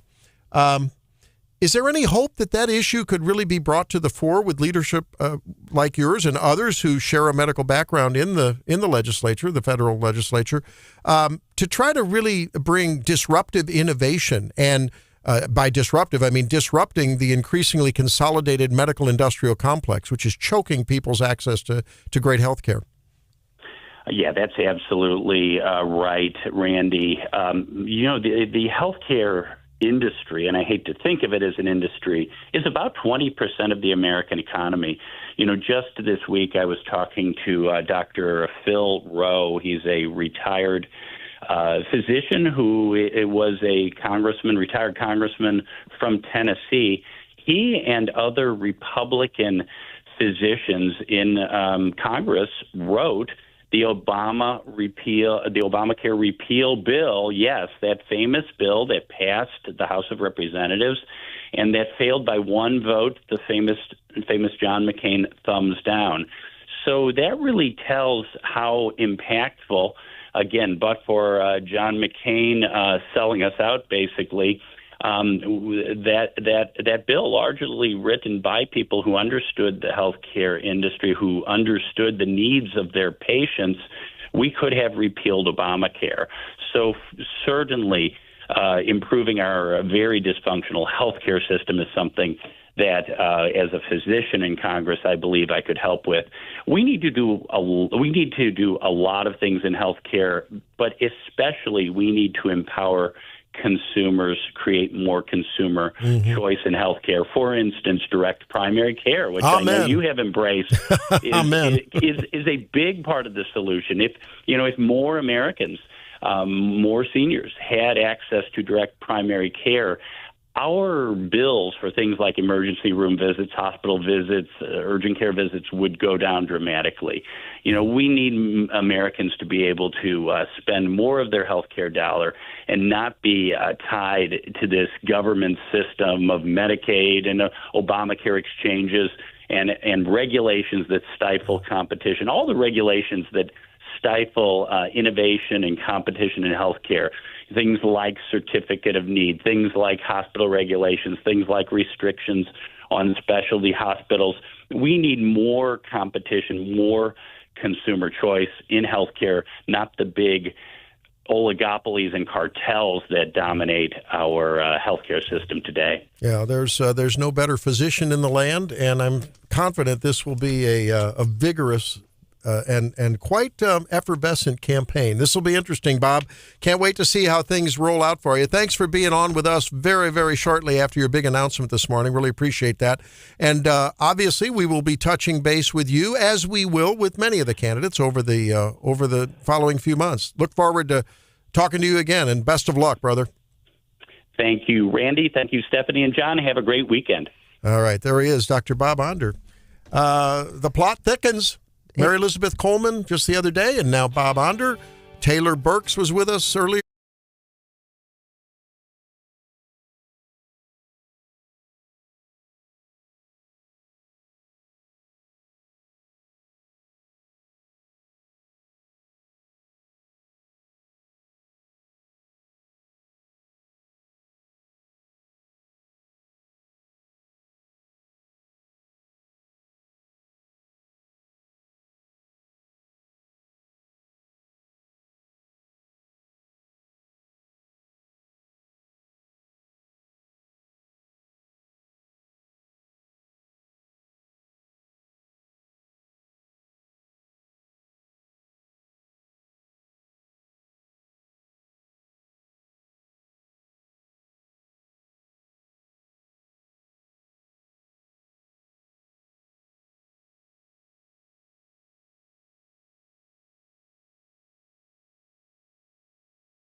wait to hear what the markets might do today, Stephanie. And on tap for today, we're going to do a little buffet of big tech news. Buffet of big tech news. Okay, what's up? There's a lot going on in big tech, but first, with respect to the futures, Dow just slightly down this morning, S&P and NASDAQ up in the green for this week's last day of the market and a feel-good Friday.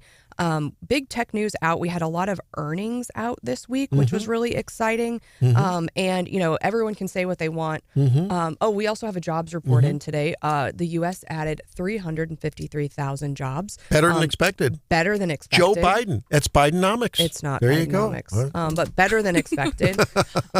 So good news. And so that we'll see that probably reflected in the market. But also we got earnings reports out of Apple, Amazon, and Meta this week. Meta had Mark Zuckerberg might have had a bad day in Congress where he had to apologize. Fine. But he is going to be laughing all the way to the bank. Meta announced that it will pay its first ever dividend. And I think its stock shot up like 14% after that announcement. Holy cow. They had better than expected earnings, as did Amazon and Apple. So big day in earnings reports yesterday.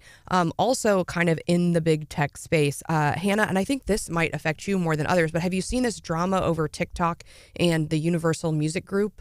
I don't think I have. Okay, well, it's really recent, but Universal Music Group and TikTok are in a huge fight over licensing rights. And yesterday, so about maybe now it's been 36 hours, Universal Music Group pulled all of their entire catalog of music from TikTok. Whoa. Now, Universal Music Group includes Billie Eilish, Taylor Swift, Drake, everything. And so, you name it. And Universal is saying, TikTok, you're basically a music app and we're not, and so they've been negotiating, and TikTok's like, we're an artist first. But a lot of the creators are angry because now when you try to go create a video, none of those songs that you really want to use for your videos are allowed. And that probably means that if you have created a video using that sound, that sound is no longer there. So it's a silent video. Exactly. And that's really funny because people were posting, they're like, this was a video of me dancing to a fun song, but now when you play it and it's silent and I look like I'm dancing to nothing. Somebody having a seizure. Now I feel good.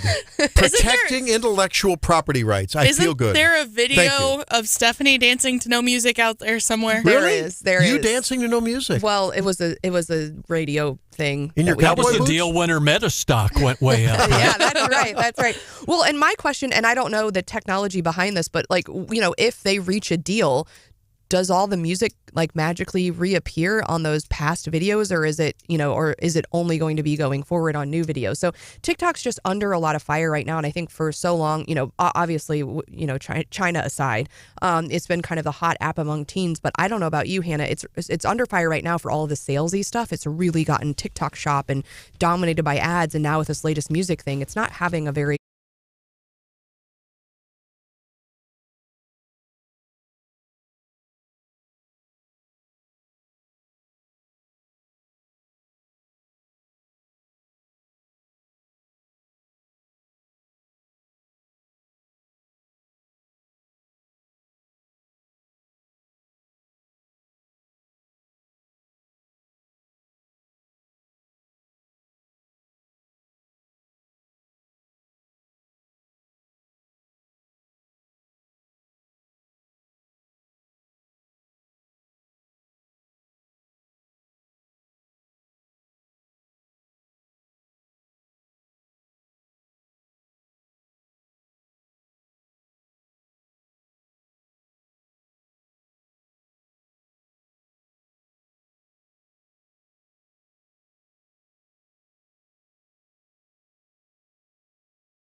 I'll start off with the first winner with the announcement that we just heard on this show of Bob Onder entering CD3 race. I think the winners are the people who are left in the lieutenant governor's race. I mean, he's a formidable candidate, and I think if you're still in that race, with him bowing out, there's also, I know there's rumors, I think I saw this morning, there's rumors of David Wassinger. He's an attorney in St. Louis. He ran against Sandra McDowell of maybe entering that race or another statewide race. And there are other people that are rumored of entering that race. So it kind of opens up one of the statewide offices that was previously a bit more crowded. Okay. John, winners, losers, in-betweeners? I've got some 3 winners, as a matter of fact. Sound like Brian. How about the pilot of the helicopter who was able to, after a malfunction on that, was able to land safely at Jefferson City's Memorial Airport Monday afternoon. The old line pilots, any landing you can walk away from is a good landing. That's true. Remembering former Senator Jean Carnahan, also the former First Lady of the state of Missouri, first female senator to represent Missouri. Passed away at age 90 this week, died on Tuesday. And happy birthday to us, KWS, this week celebrating its 87th birthday. Amen. Happy birthday. You scooped me on that one, boy. That's definitely, I think we'll just double down. Everyone can agree. That is amazing. That's it. We've got photos up. Hannah's done a nice job getting that on Facebook, and John and I have put up stories. KWS.com, 93.9, theeagle.com, including President Harry Truman delivering a major presidential speech from the back of a train with a KWS microphone and mic flag right there. Yeah. KWS FM mic flag. Yes, that's right. If that tells you how far back that goes. Exactly. Jack gives us a couple of MU Wrestling Oklahoma State Sunday at 1. Okay, MU is nationally ranked. Happy birthday. Jack says Central Missouri because we get Wake Up Mid-Missouri live every weekday. Well, we won't argue with that. Thank you, Great. Jack. There you go. That's really awesome. That's kind of you. Really Thank you, appreciate that. Sandy, by the way, says happy birthday, of course, to KWOS. Hannah, winners and losers. My winner of the week, yesterday we were asking for folks who planned on voting for Biden to call or text us here on the show. Good one. We had one brave soul named Tim who reached out and was very nice and polite about explaining why he was going to be voting for Biden. So Tim is one of my winners of the week. John also scooped me on KWOS being winner of the week for their 87th birthday. My loser of the week, I have 2 of them. First is Randall Tobler for not reading the fine print on his parking spot in Jefferson City. Yeah, you scooped me on. I was going to name myself as a loser on that one. And my other loser of the week, this is in the headlines, but I haven't heard a lot of people talking about it. Darius Rucker is facing some drug charges. We saw that in Tennessee. That came out yesterday. He was released on bond, but he's facing some misdemeanor drug charges. So he is kind of known for having a little bit of a past with substance abuse, but for like 10 years he was clean, I think. And it wasn't marijuana, it was controlled substances. Yeah, I've seen that the authorities kind of are keeping tight-lipped on what it was, but interesting for Darius Rucker. Yeah. It is very interesting. And in Missouri, Hannah, it's interesting. A lot of times people ask, is it meth or is it marijuana, cocaine? In Missouri, the statute, as Jen Bukowski eloquently has said, we don't know. It just says possession of a controlled substance. So most of the time we won't know that until a trial or in a court document. But that our statute's written a little bit different than other states. Yeah. Mr. Brian Hauswirth. I've got 3 winners this week. I've got 2, and I'm going to try not to get choked up on the third one. But something really hit me pretty hard this week that my friend Marissa Holloway did a great piece on. But I'm going to start with Senator Josh Hawley. I think he's a winner of the week. Anytime you can get the Facebook CEO under oath to apologize on national television to families who have been cyberbullied and other social media issues. Zuckerberg went, it couldn't have possibly been in the script. I've never seen anything quite like it in my life. I thought that was huge, and it's a big deal. So Josh Hawley would be my first winner of the week. Second winner, I think I'm joining John on this one, Jean Carnahan. Jean Carnahan, I knew her. She was the first lady I really got to know when I was a young reporter down at radio station Jefferson City. gracious woman and could not have been any nicer. She really worked on that mansion quite a bit. And I just saw her and Russ, her son, the former congressman. I was down at the Bicentennial in 2021, and she had a hard time walking. I remember talking to her, and she was not in the best of health, but it reminded me sometimes when I helped my own mother walk. Russ Carnahan was just such a gracious son to help her, but she was you should have seen her face when Kit Bond walked into the room. She was very, very excited about that. So that's it, huh? You got another one? I got one more. Okay, one more. And this story it hit me. I have a friend. Her name is Marissa Holloway here in town. People know her. And I was watching this week on Channel 17. She's not there anymore, but she is doing stories for the packages for the Central Missouri Foster Care and Adoption Association. I had it on because I think I was watching I was waiting for a story about the wreck in Moberly. And she came on with a package. It was about foster care and adoption. She interviewed a young man, he's 14 years old, named Kyle. And Kyle, he had a hat on that said, "Pick me."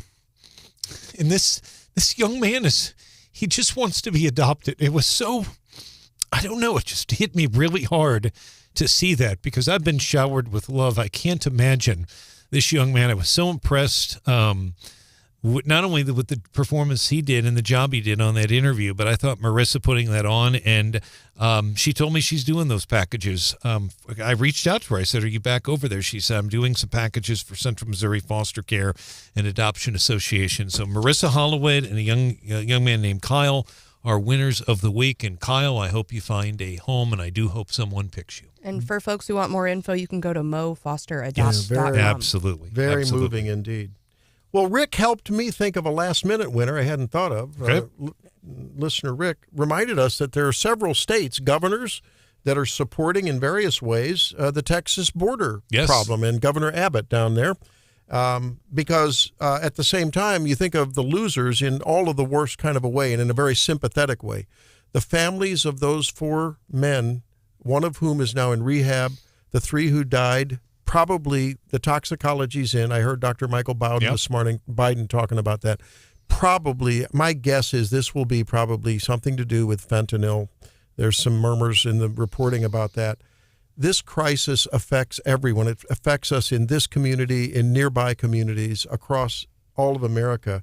And think of those families. I mean, they lost in the worst kind of way, and it's just a tragedy. And we haven't begun to see the end of it yet. I mean, until this border is locked down and we see some change in that policy. Governor Parson is set to join 13 other governors at the border on Sunday in support of Texas Governor Abbott. 13 governor, right, 2 o'clock Eagle Pass on Sunday. So, yes, the governor is going to be there. And the Governor Parson just blasted President Biden on the issue of that border. He basically said President Biden's policies are reckless. And I don't normally shout out winners that are family, but my son-in-law, Tom, and my daughter, Sammy, took it under their visage to help me fix a motorized chair at the office. It just shot craps, and one part wouldn't go down, and it really impaired ability to do stuff. So we only had one left. And I thought I was going to have to drive this older, and apparently I called the manufacturer obsolete. We're not going to talk to you. I thought I was going to have to drive it up to Iowa. And the guy thought he might have a graveyard, and it would be $1,700 to put in They went to work on it, found that it's a capacitor, and then they went and found, and I mean, it looks like 3D batteries put together. This is going to be like a $10 fix, plus the exorbitant fee that they're going to charge me. But my point is persistence and resilience. Thank you. Thank you to them. And that's a good example for all of us to remember. Don't give up. Honestly, I thought you were going to nominate me for finding your eye drops. Oh, I should do that. Absolutely. That is the ultimate winner. Stephanie is the ultimate winner on that. That's and right. If you haven't seen the video of Randy being reunited with his eye drops, that's awesome. It's posted on the Wake Up in Missouri Facebook page. I have never seen this man with a bigger smile on his face than when he got to put those drops in his eye. Collectively, we have to ask. I wonder if those are the same brand that Darius Rucker uses. No, these are Optes. Collectively, the roll carts were rolled out. does that make Columbia citizens winners or losers today? I don't know. Winners. It depends. It depends on perspective. But again, people Neither till March. they are getting ready right now to issue. I'm not making this up. Booklets so we can have instructions, because there are people that don't know how to use them. They don't. It's called a handle, wheels, and a lid. Are you kidding me, Brian? They're working on booklets right now, and so if people need instructions, they are working on those. But people are still, some people are mad because they don't have theirs. I haven't done a ton of reporting on it because they won't start until March the 4th. But Channel 17, Mitch Kaminsky did a live shot the other night standing next to a roll card. And Jason Rosenbaum at St. Louis Public Radio just couldn't understand what's taking so long. It's because they kept putting it on the ballot, and it would get voted down, then voted up. But no, we are going to have booklets on how to teach us on how to use roll cards, and we will have a public education campaign of a firm that's going to help us learn how to use the roll cards why as well. is it taking till March? Like, you get it now. I mean, when you move into a new community, you get you get it on the weekend, and it works the next week. Because one of it is the trash trucks, and also they got to make sure everything's March 4th is to be exact. It's really not that far away. It's about a month, but that's the date that they're going to start. And I have a news flash from my wife on another loser. Uh-oh. I went off on Jefferson City for not giving me 5 minutes of grace after I fed the meter, and I was just having fun with my friend Mayor Ron Fitzwater. But now, I'm sorry, guys, she just texted me, the JC citation is paid. A $2 convenience fee added for a total of $8. Wow. Oh, I'm sorry. Equivalent of court costs there, Doctor. And see, Mayor Fitzwater's going, no, Randy, you're the winner because it was convenient. So there you go. Let's see what Rich has to say. Hi, Rich. Good morning. What's up? I wanted to nominate a loser, which is the mayor and the city council for going against the will of the voters and still implementing these damn roll cards. Yeah, that was an ordinance that was passed, right? And they unilaterally banned. Okay. The voters voted to ban the roll cards, and then they overturned it. Okay, thanks. All right. That's a little confusing.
Had some fun, and I'm going to play this again because it was just a lot of fun. Those of you who may not know, here we go. Listen to this. I wanted to play this for you. How come it won't play? Here we go. Here, listen to this. This is great.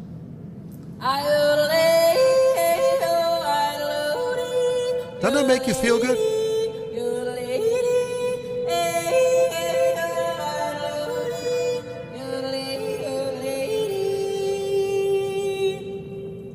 John Marsh, she might as well be. That's Ruby Lee from Travis Fitzwater's district in Foley, Missouri, right? 16-year-old phenomenon. She was second runner-up on The Voice. Is that our first runner-up, I think? Yeah, she was, she came. Every time I hear her, it makes me think that old country Patsy Montana cowboy sweetheart. So. Yeah. She sang one of those on The Voice. She sang that song. That was at the Missouri. That's why I remember. That was her audition, I believe. That was at the Missouri Capitol's Whispering Gallery yesterday. Travis Fitzwater, Senator Fitzwater, posted that on his Twitter account, and I thought, my gosh, what a golden voice! It reminded me of Julie Andrews singing from the top of the mountains there in Austria on the Sound of Music. Where you'll be revisiting. We will be April. revisiting. Scotty Cox from Clear 99 and myself, and my wife's going to go along. I guess we didn't get to spend enough time in Switzerland. We visited Sean in Germany several years ago. So we're going to spend a lot of time there along with Austria, Innsbruck, Austria. I think the Winter Olympics were in Innsbruck several years ago, weren't they? I know they were. Yeah. Yes, they were. Yeah. And also a little time in Bavaria, go to a castle there, and great food. I know we're looking forward to that. Great company. Hannah says I will be allowed to play. Will I be allowed to talk politics with our friends that accompany us on the trip? That's between you and the Wake Up fam that goes along. I hope so. Yeah, we're looking for a bunch of folks to hang out with us. I just wouldn't want to sit next to you on the plane. That's all I'm saying. Why not? You can borrow his eye drops. Oh, yeah. Well, you don't like the cologne or the deodorant or what? Well, if you're going to be talking politics the whole time. Well, but if you're going to be talking TikTok the whole time, I don't want to sit by you. Oh, there you go. We'll just sit on opposite ends of the plane. Actually, I love this. People ask me, do you like the... So anyway, there's an informational thing, February 27th, informational meeting, and we'll be hanging out. I don't know, maybe I'll even bring a little Tobler-owned chocolates along. No relation, but the name's the same. You like chocolates, don't you, Hannah? Yeah, they're not bad. Just don't put it in your oatmeal. I still can't get that chocolatey oatmeal you made that one day. That was cocoa powder, which, by the way... looked like liquid nails in the... I've shared this with the Wake Up fam before.